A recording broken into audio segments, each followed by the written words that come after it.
Fala pessoal, tudo bem? Como é que vocês estão? Sejam bem-vindos ao vídeo do Vem Segue-me dessa semana. Vai ser bem rápido e peço desculpa por não ter colocado antes, estou bem atrasado, mas é porque eu tenho viajado por vários lugares, participado de eventos maravilhosos, mas que infelizmente me impediram de fazer um estudo apropriado aqui com vocês. Eu estou muito cansado porque tenho viajado bastante, mas é um privilégio poder fazer essas viagens também, porque muitas delas são para ensinar em devocionais, dar aulas do Instituto, estar com os membros da igreja. Algumas delas foram para cumprir compromissos relacionados à liberdade religiosa, pelo que eu sou muito grato, né? Porque a gente precisa proteger a liberdade religiosa para todas as pessoas. Mas vamos lá, como não tenho muito tempo, eu não vou dar muitas explicações, e isso fica para outro vídeo sobre os eventos em que participei. Alma 53 até 63 são os últimos 10 capítulos do livro de Alma. Aqui nós temos mais sobre as guerras e dissensões que aconteceram na nação nefita, especialmente contra os lamanitas, né? Mas os lamanitas eles eram muitas vezes instigados pelos apóstatas dos nefitas, ou seja, as pessoas que não acreditavam em Deus e que mudavam para o lado dos lamanitas e motivavam eles, né, a ir contra o povo de Deus para procurar destruir a religião deles. E nós temos alguns heróis aqui nesse conjunto de capítulos. Os mais evidentes são os líderes da guerra, como Moroni, nós temos Paorã, nós temos Elamã, nós temos os guerreiros de Elamã, que são jovens amonitas, né, jovens do povo antinefleíta, leitas que, ao verem que seus pais estão prestes a quebrar o convênio de Deus, porque o convênio deles era não segurar em armas, não lutar mais. Eles estavam com medo de voltar a pecar e fazer coisas erradas, então eles fizeram esse convênio. Só que quando eles veem as aflições e as dificuldades dos nefitas, eles falam, não tem outro jeito, vamos ter que nos unir a nossos irmãos e ajudar a defender a terra. Porque os lamanitas é um povo muito grande, inumerável, fala aqui até no livro de Mórmon, muita gente, reforçado pelos apóstolos nefitas, eles falam, não tem como. Mas então esses jovens, eles dizem que eles vão defender no lugar dos pais. Elamã não permite, né, que ele é o profeta, ele fala, não peguem armas. E esses jovens, eles se propõem aí. Talvez a ideia tenha até partido deles mesmos, né, falando, não, nós vamos e vamos defender os nossos pais e vamos ajudar os nefitas. E eles eram todos muito jovens. E acho que isso não é um exagero, nem de Mormon, nem de Elamã, né? Que diz assim, que eles eram muito jovens. E aí, algumas imagens que você vê, algumas pinturas do livro de Mormon, mostram eles bem forte, bombado assim, né? Como se fosse um atleta de fisiculturismo. Não acho que eles eram daquele jeito. Acho que se você olhar para um rapaz de 13, 14, 16 anos, você vai ter uma ideia. Certamente eles eram rapazes valorosos, mas não necessariamente eram fisicamente atléticos. Eles deviam trabalhar muito no campo, porque a agricultura era uma das principais atividades no mundo antigo, porém eles não eram guerreiros, e a escritura deixa clara que eles nunca haviam lutado. Não obstante, não temiam a morte, e pensavam mais na liberdade de seus pais do que em sua própria vida. O que eu fico pensando sobre esses rapazes é o seguinte: muitos deles não tinham pais. Eles tinham mães, mas os pais haviam sido mortos, porque quando os lamanitas ficaram com raiva dos antinefleitas, foram para matá-los, e eles não lutaram, só se deixaram matar. Então, aquelas mães haviam criado muito desses rapazes sozinhas, né? Não obstante, elas tinham a ajuda de Deus. Porque no momento em que eles foram enfrentar o perigo, eles falaram sobre a fé que a mãe deles tinha, as mães deles tinham, e disseram, não duvidamos de que nossas mães o soubessem. E o miraculoso poder de Deus protegeu-os. Eles lutaram com grande capacidade, de forma que venceram nas batalhas em que se encontravam. É verdade que levaram muitos ferimentos. Eu imagino que alguns deles perderam membros, como uma mão, um braço, um pé, não sei, mas receberam muitos ferimentos. Mas o que impressionou Elamã e também os outros do exército é que nenhum deles havia morrido. O Senhor os havia preservado por seu maravilhoso poder. Então, quando eu vejo essa história, eu sei que uma das heroínas, algumas das heroínas que nós temos que considerar aqui são essas mães.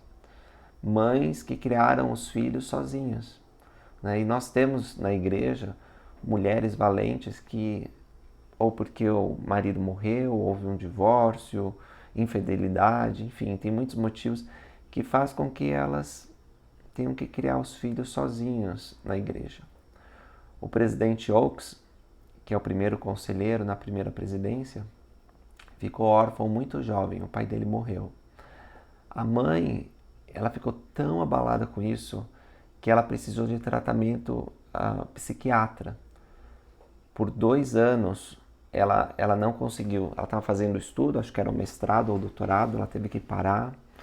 E por um tempo, o Elder Oaks, que era o mais velho, e os irmãos tiveram que ficar na casa dos avós. E na biografia dele, ele fala um pouco desse momento de dificuldade, né?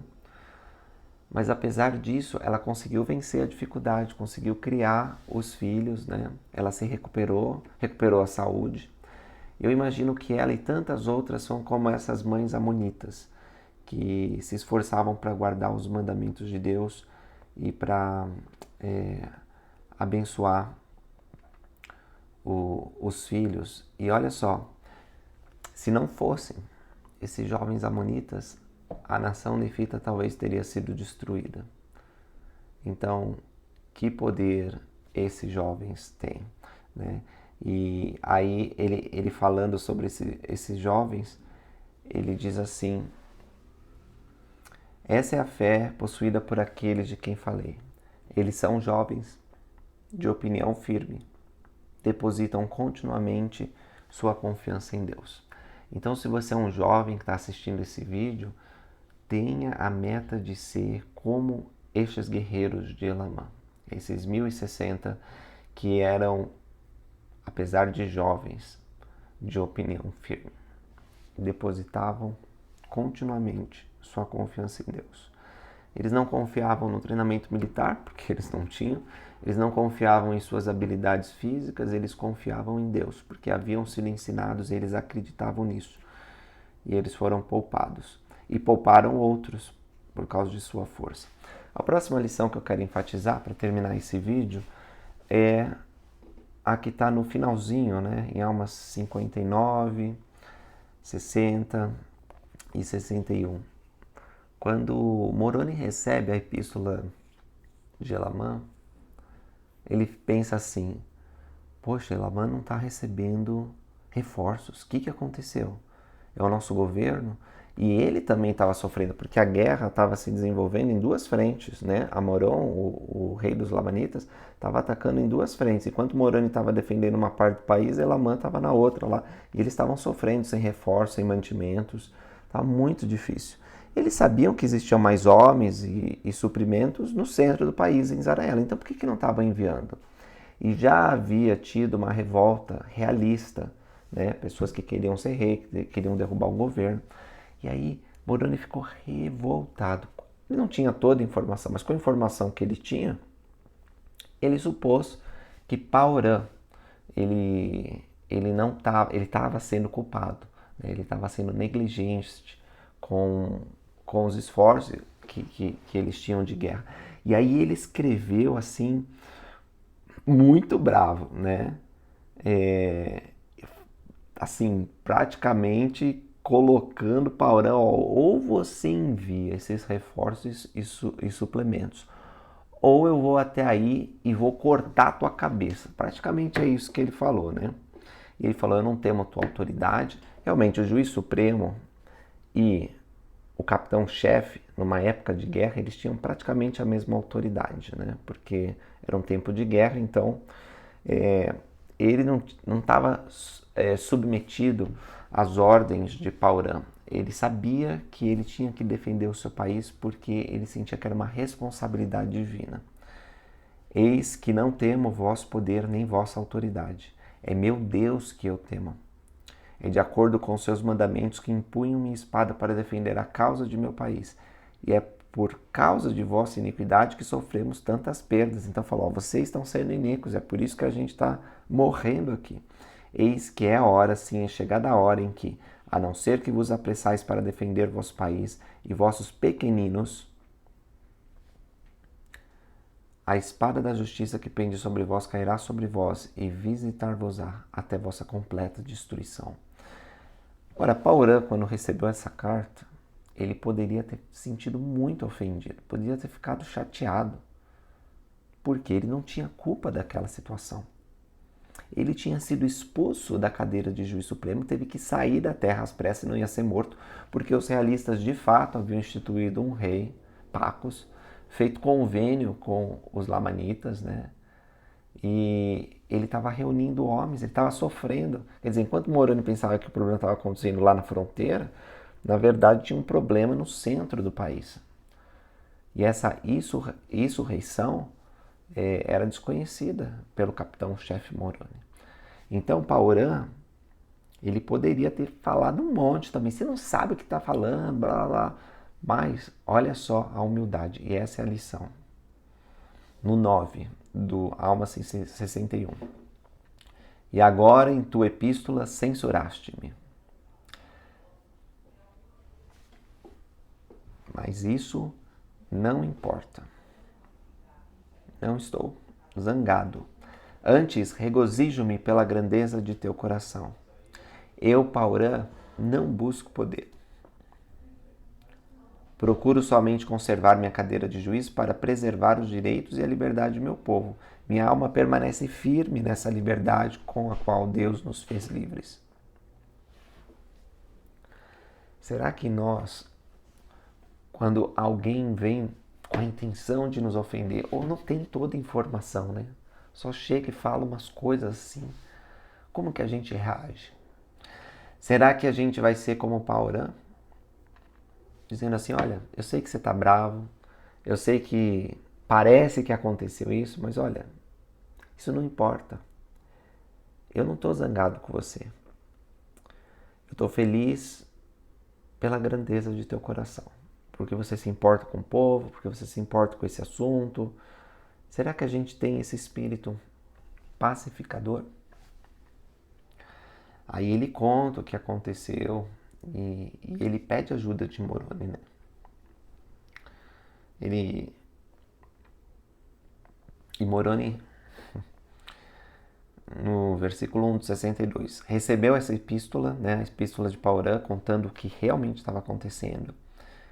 Seu coração encheu-se de coragem, de imensa alegria devido à fidelidade de Paurã, e por não ser ele um traidor da liberdade e da causa de sua pátria. Aí ele foi lá em resgate. E eles foram e limparam o vaso interior, varrendo aquela iniquidade do centro do seu governo. Então,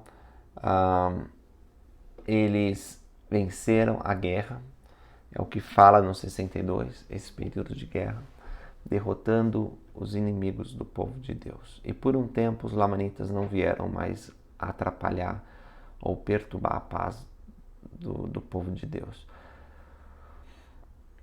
Quantos milagres e quantas lições nós aprendemos nesses 10 capítulos. Eu enfatizei 2 para vocês, a importância de uma mãe fiel, o que planta no coração dos filhos, e a importância de não se ofender. Que nós possamos aprender essas e outras lições e levar para a nossa vida, tá bom? Obrigado por terem assistido esse vídeo. Essa semana eu vou... o próximo Vem Segue, né? Eu vou procurar gravar também, mas eu não sei se eu vou conseguir lançar no domingo, então já fiquem de sobreaviso, porque eu estou em viagem, mas pretendo parar essas viagens e vai dar certo. Vai dar mais tempo para mim poder conversar com vocês e fazer um vídeo mais apropriado, né? De maior duração. Obrigado, pessoal. Até a próxima. Tchau, tchau.